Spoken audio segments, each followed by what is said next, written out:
काम आता अंतिम टप्प्यात पोहोचलेले असून 54 मीटरचा रस्ता आता लवकरच नागरिकांसाठी आणि वाहतुकीसाठी खुला करण्यात येणार आहे। सोलापूर महानगरपालिकेचे आयुक्त डॉक्टर सचिन ओंबासे यांनी आज 54 मीटर रस्त्याला भेट देऊन चालू असलेल्या कामांची प्रत्यक्ष पाहणी केली। यावेळी संबंधित मक्तेदार व विभागीय अधिकाऱ्यांना निर्धारित वेळेत काम पूर्ण करण्याचे स्पष्ट निर्देश देण्यात आले। या प्रसंगी नगर अभियंता सारिका अकुलवार, सहाय्यक अभियंता प्रकाश दिवाणजी तसेच संबंधित मक्तेदार व संबंधित अधिकारी कर्मचारी उपस्थित होते।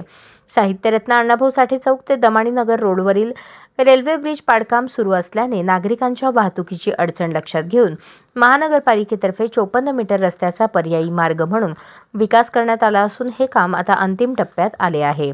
नागरिकांना सुविधा उपलब्ध करून देण्यासाठी हा रस्ता येत्या शुक्रवारी सकाळी 6 पासून वाहतुकीसाठी खुला करण्यात येणार आहे। यावेळी आयुक्तांनी रस्त्याची गुणवत्ता, सुरक्षा उपाययोजना, लेव्हलिंग, साइट डेव्हलपमेंट आदींची तपशीलवार पाहणी केली।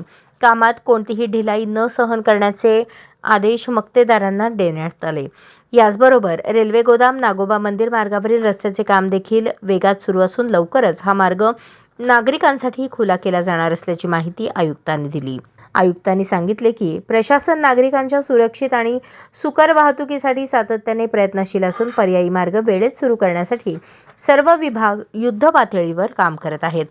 या काळात नागरिकांनी सहकार्य करावे व वाहतूक नियमांचे पालन करावे असे आवाहन त्यांनी केले।